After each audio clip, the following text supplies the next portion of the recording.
ನಮಸ್ತೆ ವೀಕ್ಷಕರೇ, ಇತ್ತೀಚಿನ ದಿನಗಳಲ್ಲಿ ಚಿಕ್ಕ ಮಕ್ಕಳಲ್ಲೂ ಕೂಡ ಬೊಜ್ಜಿನ ಸಮಸ್ಯೆ ಇರ್ಬೋದು ಅಥವಾ ಫ್ಯಾಟಿ ದಪ್ಪ ಆಗುವಂತಹ ಸಮಸ್ಯೆ ಇರ್ಬೋದು ಅಥವಾ ಹಾರ್ಟ್ ಅಟ್ಯಾಕ್ ಸಮಸ್ಯೆ ಕೂಡ ಇತ್ತೀಚಿನ ದಿನಗಳಲ್ಲಿ ಮಕ್ಕಳಲ್ಲಿ ಹೆಚ್ಚಾಗಿ ಕಂಡು ಬರ್ತಾ ಇದೆ. ನಮ್ಗೆಲ್ಲ ತಿಳಿದಿರುವ ಹಾಗೆ 3-4 ತರಗತಿಯಲ್ಲಿ ಓದ್ತಾ ಇರುವ ಮಕ್ಕಳು ಹಾರ್ಟ್ ಅಟ್ಯಾಕ್ ಆಗ್ತಾ ಇರೋದಿರ್ಬೋದು ಅಥವಾ ಶಾಲೆಗೆ ಹೋಗುವಾಗ ಮಕ್ಕಳು ಹಾರ್ಟ್ ಅಟ್ಯಾಕ್ ಇಂದ ಸಾಯುವಂತದಿರ್ಬೋದು. ಇತ್ತೀಚಿನ ದಿನಗಳಲ್ಲಿ ಇಂತಹ ಕೇಸ್ಗಳು ಹೆಚ್ಚಾಗ್ತಾ ಇದೆ. ಇದರ ಹಿನ್ನೆಲೆಯನ್ನ ನೋಡ್ತಾ ಹೋದಾಗ ಸರ್ಕಾರ ಕೂಡ ಅಡುಗೆ ಎಣ್ಣೆಯನ್ನ ಮಕ್ಕಳಿಗೆ ಬಳಸುವ ಬಿಸಿ ಊಟದಲ್ಲಿ ಅಡುಗೆ ಎಣ್ಣೆ ಬಳಸ್ತಾರೆ ಅದನ್ನ ಕಡಿಮೆ ಮಾಡಬೇಕು ಅನ್ನುವಂತಹ ನಿರ್ಧಾರ ಕೂಡ 2-3 ದಿನಗಳಿಂದ ಕೈಗೊಳ್ಳಲಿಕ್ಕೆ ಮುಂದಾಗಿದೆ. ಹಾಗಾದ್ರೆ ಅಡುಗೆ ಎಣ್ಣೆಯ ಸಮಸ್ಯೆ ಏನಿರ್ಬೋದು?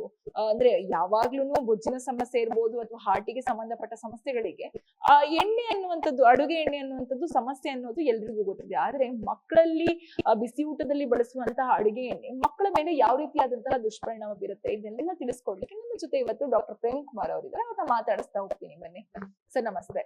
ನಾನು ಆಗ್ಲೇ ಹೇಳಿದ ಹಾಗೆ ಇತ್ತೀಚಿನ ದಿನಗಳಲ್ಲಿ ಮಕ್ಕಳು ಹಾರ್ಟ್ ಅಟ್ಯಾಕ್ ಇಂದ ಸಾಯುವಂತದಿರ್ಬೋದು ಅಥವಾ ಫ್ಯಾಟ್ ಜಾಸ್ತಿ ಮಕ್ಕಳಲ್ಲಿ ಕಂಡು ಬರ್ತಾ ಇದೆ. ಇದಕ್ಕೆ ಸಂಬಂಧಪಟ್ಟ ಹಾಗೆ ಸರ್ಕಾರ ಅಡಿಗೆ ಎಣ್ಣೆಯನ್ನು ಕೂಡ ಮಿತವಾಗಿ ಬಳಸಿ ಅನ್ನುವಂತಹ ರೂಲ್ಸ್ ನ ತರಕ್ಕೂ ಕೂಡ ಹೊರಟಿದೆ.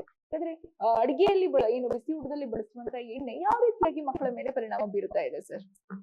ಸೊ ಮೊದಲಾಗಿ ಮಕ್ಕಳಲ್ಲಿ ಸ್ಥೂಲಕಾಯತೆ, ಓವರ್ ವೇಟ್ ಅಥವಾ ಬೊಜ್ಜು, ಒಬೆಸಿಟಿ, ಇದು ಒಂಥರ ಎಷ್ಟು ಮುಖ್ಯ ಅಂದರೆ ಎಷ್ಟು ಸರ್ವಸಾಮಾನ್ಯ ಆಗಿದೆ ಅಂತ ಹೇಳ್ತೀನಿ. 2024 ವರ್ಲ್ಡ್ ಒಬೆಸಿಟಿ ಫೆಡರೇಷನ್ ಅಂತ ಒಂದು ಡೇಟಾ ಪಬ್ಲಿಷ್ ಆಯಿತು. ಅದ್ರ ಪ್ರಕಾರ ಇಂಡಿಯಾದಲ್ಲಿ ಸುಮಾರು 33 million children are in this spectrum of overweight and obesity. And ಅವರ ಅಂದಾಜು 2035 ಅಂದರೆ ಇನ್ನೊಂದು 10 ವರ್ಷದಲ್ಲಿ ಸುಮಾರು 83 million kids will be overweight or obese. So ಇದು ಒಂಥರ ತುಂಬಾನೇ ಗಂಭೀರವಾದ ಸಮಸ್ಯೆ ನಮ್ಮ ಮುಂದೆ ನಿಂತಿದೆ. ಆದರೆ ನಾವು ಅದನ್ನ ಇನ್ನೂ ಅಷ್ಟೊಂದು ಗಮನ ಕೊಡ್ತಿಲ್ಲ ಅದ್ ಕಡೆಗೆ. ಸೊ ಈಗ ರೀಸೆಂಟ್ ಆಗಿ ನೀವು ಹೇಳ್ತಿರೋ ಥರ ಇದು ಒಂಥರ ಟಾಪಿಕ್ ಆಫ್ ಡಿಸ್ಕಷನ್ ಬಂದಾಗ ಇದು ಎಷ್ಟು ಒಂಥರ ಮೇಜರ್ ಪ್ರಾಬ್ಲಮ್ ಅಂತ ನಾವು ಗೊತ್ತಾಗತ್ತೆ. ಸೊ ಈಗ ಅದು ಹೇಗೆ ಬರುತ್ತೆ ಅಂತ ಅದ್ರ ಬಗ್ಗೆ ಹೇಳಬೇಕು ಅಂದ್ರೆ, ಮಕ್ಕಳಲ್ಲಿ ಮೊದಲಾಗಿ ನಾವು ಚಿಕ್ಕವರಿದ್ದಾಗ ಹೆಂಗಿತ್ತು ಅಂದ್ರೆ, ನಾವು ಚಿಕ್ಕ ಮಕ್ಕಳು ಎಷ್ಟಾದ್ರೂ ತಿನ್ಬೋದು, ತಿಂತಾನೆ ಇರ್ಬೇಕು, ಇನ್ನೂ ಚೆನ್ನಾಗಿರ್ಬೇಕು, ಗುಂಡಾಗಿದ್ರೆ ಚೆನ್ನಾಗಿದ್ರೆ ತುಂಬಾನೇ ಆರೋಗ್ಯಕರವಾಗಿದ್ದಾರೆ ಮಕ್ಕಳು ಅಂತ ನಮ್ಮ ಭಾವನೆ ಇತ್ತು. ಆದ್ರೆ ಈಗ ಆ ಥರ ಇಲ್ಲ. ಅದಕ್ಕಂದ್ರೆ ಆ ಕಾಲದಲ್ಲಿ ನಾವು ಎಷ್ಟು ತಿಂತಾ ಇದೀವೋ ಅಷ್ಟು ಆಟ ಆಡ್ತಿದ್ವಿ. ಬಟ್ ಈಗ ಅದ್ರ ಎಕ್ಸಸೈಸ್ ತುಂಬಾ ಕಮ್ಮಿ ಆಗಿದೆ. ಮಕ್ಕಳಿಗೆ ಬರೀ ಸ್ಕೂಲಲ್ಲಿ PT ಕ್ಲಾಸ್ ಒಂದು ಕ್ಲಾಸ್ ಮಾತ್ರ ಇರುತ್ತೆ. ಮನೆಗೆ ಬಂದಿದ ತಕ್ಷಣ ಕಂಪ್ಯೂಟರು, ಮನೆ ಒಳಗೆ ಇರುವಂತ ಆಟಗಳೇ ಆಟ ಆಡ್ಕೊಂಡಿರುವಂತ ಆಗಿದೆ. ಸೊ ಇದರಿಂದ ಈ ಓವರ್ ವೆಯ್ಟ್ ಮತ್ತೆ obesity is a big problem among kids ಅಂದ್ರೆ ಚಿಲ್ಡ್ರನ್. ಸೊ ಚಿಲ್ಡ್ರನ್ನ ನಾವು ಡಿವೈಡ್ ಮಾಡಬೇಕಂದ್ರೆ ಪ್ರೀ ಸ್ಕೂಲ್ ಮತ್ತೆ ಜುವೆನೈಲ್ ಅಂಡ್ ಅಡೋಲಸೆನ್ಸ್ ಅಂತ ಡಿವೈಡ್ ಮಾಡ್ತೀವಿ. ಪ್ರೀ ಸ್ಕೂಲ್ ಅಂದ್ರೆ 5 ವರ್ಷಕ್ಕಿಂತ ಕೆಳಗಿರೋರು ಮತ್ತೆ 5 ವರ್ಷಕ್ಕಿಂತ ಮೇಲಿರೋರು ಅಂತ. ಈ 5 ವರ್ಷಕ್ಕಿಂತ ಕೆಳಗಿರೋದ್ರಲ್ಲಿ ಇಂಡಿಯಾದಲ್ಲಿ ಓವರ್ ವೆಯ್ಟ್ ಕಮ್ಮಿ ಇದೆ. ಅಂದ್ರೆ ಅಲ್ಲಿ ವೀಕ್ ಆಗಿದ್ದಾರೆ ಮಕ್ಕಳು ಆ ಏಜ್ ಗ್ರೂಪ್ ಅಲ್ಲಿ. But 5 years after, that is school age ಅಲ್ಲಿ ಓವರ್ ವೆಯ್ಟ್ ಜಾಸ್ತಿ ಆಗ್ತಿದೆ.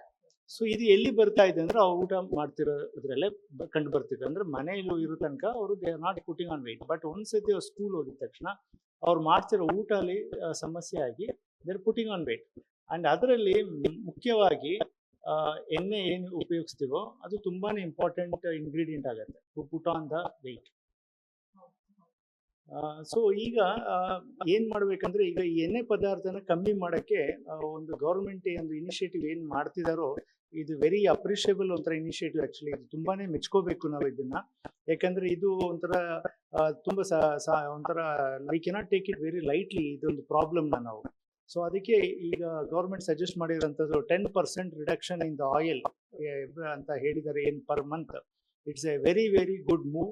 ಆ್ಯಂಡ್ ಇದು I request even the public that ಇದನ್ನ ತುಂಬಾ ಸೀರಿಯಸ್ ಆಗಿ ತಗೊಳ್ಳಿ ಇದನ್ನ. ಮತ್ತೆ ಎಣ್ಣೆ ಪದಾರ್ಥ ಕಮ್ಮಿ ಮಾಡಿ ಮಕ್ಕಳಿಗೆ. ಮತ್ತೆ ನಾವು ಮೊದಲು ಇದ್ದಾಗೆ ಏನು ಬೇಕಾದ್ರೂ ತಿನ್ನುವ ಆ ಥರ ಯೋಚನೆ ಮಾಡಬೇಡಿ. ಅವರಲ್ಲಿ ಇರುವಂಥ ಈ ಪ್ರೋಸೆಸ್ಡ್ ಫುಡ್ ತಿನ್ನೋದು ಜಾಸ್ತಿ ಆಗಿದೆ, ಬೇಕ್ರಿ ಐಟಮ್ಸ್ ಜಾಸ್ತಿ ಆಗಿದೆ, ಮತ್ತೆ ವೆಸ್ಟರ್ನ್ ಐಟಮ್ಸ್ ಫುಡ್ ಏನಿದೆಯೋ ಅದು ತುಂಬಾ ಜಾಸ್ತಿ ಆಗಿದೆ ನಾವು ಊಟ ಮಾಡೋದು ಮಕ್ಕಳಲ್ಲಿ. ತುಂಬಾ ಜನಕ್ಕೆ ಮಕ್ಕಳಿಗೆ ಪಿಜ್ಜಾ ಅಂದ್ರೆ ಇಷ್ಟ, ಬನ್ ಅಂದ್ರೆ ಇಷ್ಟ.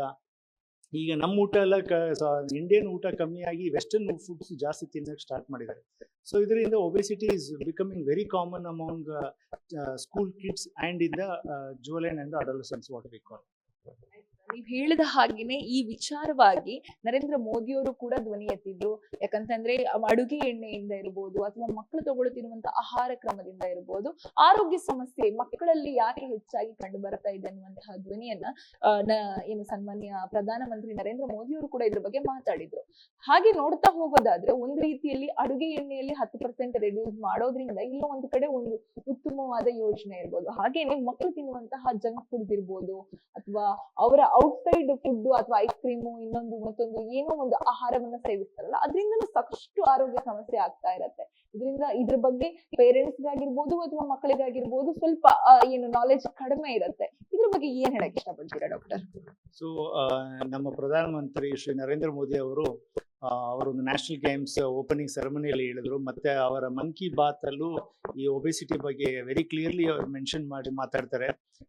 ಸೊ ಇದು ನಮ್ಮ ಪ್ರಧಾನ ಮಂತ್ರಿ ಮಾತಾಡ್ತಾರೆ ಅಂದ್ರೆ ಇದು ಎಷ್ಟು ಒಂಥರ ಗಂಭೀರವಾದ ವಿಷಯ, ಮತ್ತೆ ನಾವೆಲ್ಲರೂ ಅದಕ್ಕೆ ಅಟೆನ್ಷನ್ ಕೊಡಬೇಕು ಅಂತ first request to the parents that ಇದನ್ನ ನಾನು ಈಗಲೇ ಹೇಳಿದ ಹಾಗೆ ತುಂಬ ಸಾಮಾನ್ಯವಾಗಿ ತಗೋಬೇಡಿ, ತುಂಬಾನೇ ಇಂಪಾರ್ಟೆಂಟ್ ಪ್ರಾಬ್ಲಮ್.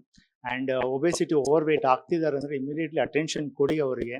ಪೀಡಿಯಾಟ್ರಿಷನ್ನ ಮೀಟ್ ಮಾಡಿ ಅವರು ಯಾವ ಪರ್ಸೆಂಟೈಲಲ್ಲಿ ಬರ್ತಾರೆ ಮಕ್ಕಳು ಓವರ್ ವೇಟಲ್ಲಿ ಇದ್ದಾರಾ ಅಥವಾ ಒಬೆಸಿಟಿ ಇದ್ದಾರಾ ಅಂತ ಡಿಫೈನ್ ಮಾಡಿ ಹೇಳ್ತಾರೆ.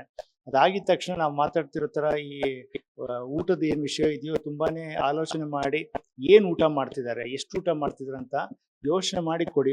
ಮೊದಲಿನ ಥರ ಎಷ್ಟು ಏನಾದರೂ ತಿನ್ನಲಿ, ಎಷ್ಟು ಬೇಕಾದರೂ ತಿನ್ನಲಿ, ಆ ಥರ ಮಾಡೋಕ್ಕಾಗಲ್ಲ. ಸೊ ಟು ಬಿಗಿನ್ ವಿತ್ ಎಣ್ಣೆ ಪದಾರ್ಥ ಕಮ್ಮಿ ಮಾಡಿ, ರಿಪೀಟೆಡ್ ಯೂಸ್ ಎಣ್ಣೆ ಯೂಸ್ ಮಾಡ್ತಾರೆ ಅದು ಕಮ್ಮಿ ಮಾಡಿ.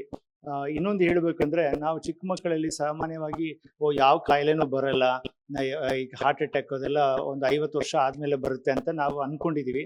ಆದರೆ ಈಗ ಅದೆಲ್ಲ ತುಂಬ ಚೇಂಜ್ ಆಗಿದೆ. ಈಗಿರೋ ಜನ್ರೇಷನಲ್ಲಿ ಈವನ್ 15 ಇಯರ್ಸ್ 20 ಇಯರ್ಸಲ್ಲೆಲ್ಲ ಹಾರ್ಟ್ ಅಟ್ಯಾಕ್ ಬರ್ತಿದೆ, ಬೇರೆ ಬೇರೆ ಕಾಯಿಲೆಗಳು ಬರ್ತಿದೆ, ಚಿಕ್ಕ ವಯಸ್ಸಲ್ಲೇ ಕಾಯಿಲೆಗಳು ಬರ್ತಿದೆ. ಸೊ ಇದಕ್ಕೆಲ್ಲ ಒಂಥರ root cause is our food. And ನಾವು ಇದನ್ನ ಇಲ್ಲಿ ಕರೆಕ್ಟ್ ಮಾಡ್ಕೊಂಡು ಹೋದ್ರೆ ನಮ್ಮ health will be better for a longer period of life. ಇನ್ನೊಂದು ಕಡೆ ನೀವಾಗ್ಲೇ ಹೇಳಿದಾಗೆ ಪರೀಕ್ಷೆಯನ್ನ ಮಾಡ್ಕೊಳ್ಳೋದು ಒಳ್ಳೇದು, ವೈದ್ಯರ ಹತ್ರ ಹೋಗಿ ಅಂತಂದ್ರೆ ಅಕಸ್ಮಾತ್ ಒಬೆಸಿಟಿಯಲ್ಲಿ ಬಳಲ್ತಾ ಇರುವ ಮಕ್ಕಳು ಯಾವ ರೀತಿಯಾದಂತಹ ಆಹಾರ ಕ್ರಮವನ್ನ ಅಥವಾ ಯಾವ ರೀತಿಯಾದಂತಹ ಜೀವನ ಕ್ರಮವನ್ನ ಬದಲಾಯಿಸಿಕೊಳ್ಳೋದ್ರಿಂದ ಅವರ ಒಬೆಸಿಟಿ ಮಟ್ಟವನ್ನ ಕಡಿಮೆ ಮಾಡ್ಲಿಕ್ಕೆ ಸಾಧ್ಯತೆ ಇದೆ ಡಾಕ್ಟರ್? ಆಕ್ಚುಲಿ ಈಗ ಫಸ್ಟ್ ನಾವು ಒಬೀಸ್ ಇದಾರೆ ಅಂದ ತಕ್ಷಣ ನಮ್ಮ ಅಟೆನ್ಷನ್ ಮಕ್ಕಳ ಮೇಲೆ ಹೋಗುತ್ತೆ. ಅವರಿಗೆ ಅವ್ರ ಟೀಚಿಂಗ್ ಆಕ್ಚುಲಿ ಸ್ಕೂಲಲ್ಲಿ ಶುರುವಾಗಿದೆ. ಸುಮಾರು ಸ್ಕೂಲ್ಗಳಲ್ಲಿ ಜಂಕ್ ಫುಡ್ ಅಂದ್ರೆ ಏನು, ಯಾವ್ದು ಹೆಲ್ತಿ ಫುಡ್ ಅಂತ already they are teaching them.